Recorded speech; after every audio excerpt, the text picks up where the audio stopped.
Have you ever pondered the state of our oceans and the impact of our fishing habits on them? It's a question that holds more weight than you might think.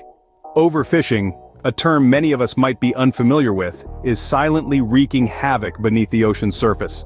This global issue isn't just about the fish, it's about the delicate environmental balance that our oceans maintain. Imagine a world where our nets come up empty, where our craving for seafood has stripped the ocean of its once abundant life. The overfishing of our waters is akin to cutting down an entire forest for the sake of a few trees. It's not only the fish that suffer, entire ecosystems are disrupted, leading to a ripple effect that can be felt across the globe. Each year, our oceans are plundered without a thought to the consequences.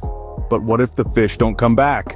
To comprehend the severity of this issue, let's delve into some hard-hitting statistics. Over the last 5 decades, we've seen a dramatic decline in fish populations.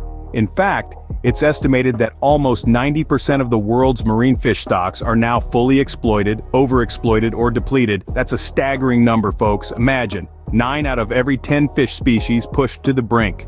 What's more, these aren't just numbers on a page, they represent a ripple effect that travels up and down our marine food chain, impacting everything from the tiniest plankton to the largest whales.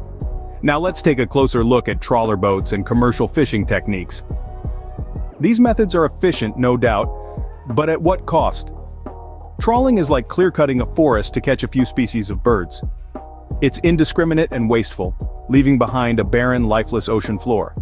Furthermore, each year, millions of tons of non-target species, known as bycatch, are caught and tossed back into the sea, often dead or dying. This wasteful practice not only depletes fish populations, but also disrupts the balance of our marine ecosystems. Imagine an ocean once teeming with life, now silent and empty. That's the future we're heading towards if we don't act now. But what about fish farming? Surely that's a solution, right? Not quite.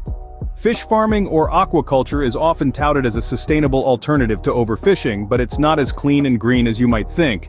Fish farms can be hotbeds for disease. Picture thousands of fish packed in tight enclosed spaces. It's a breeding ground for parasites and infection. And these diseases don't stay contained. They can spill over into wild populations, wreaking havoc on our ocean's ecosystem. Then there's the pollution. The waste produced by farmed fish is discharged directly into the ocean, contributing to the already existing problem of marine pollution. This waste can lead to algal blooms, which suck the oxygen out of the water, leading to dead zones where nothing can survive. So, as you can see, fish farming isn't the silver bullet solution it's often made out to be. Fish farming, far from being a solution, is actually part of the problem. But there is hope. By supporting sustainable fishing practices, we can help to restore balance to our oceans. Think of sustainable fishing like a well-choreographed dance with nature. It's about setting catch limits to prevent overfishing, giving the fish a chance to reproduce and replenish their populations. It's about creating protected marine areas, sanctuaries where fish can thrive without the threat of nets or hooks.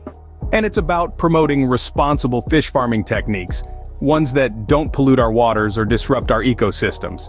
Yes, it's a complex dance, but it's one we must learn if we're to keep the music of the ocean playing.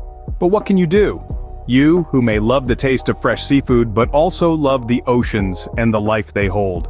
The answer lies in the choices you make. Choose seafood marked with sustainability labels.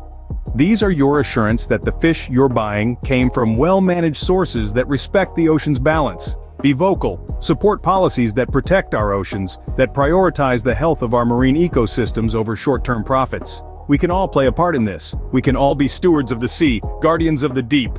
Our oceans need us. The time to act is now. Support sustainable fishing for the sake of our oceans, our planet, and future generations.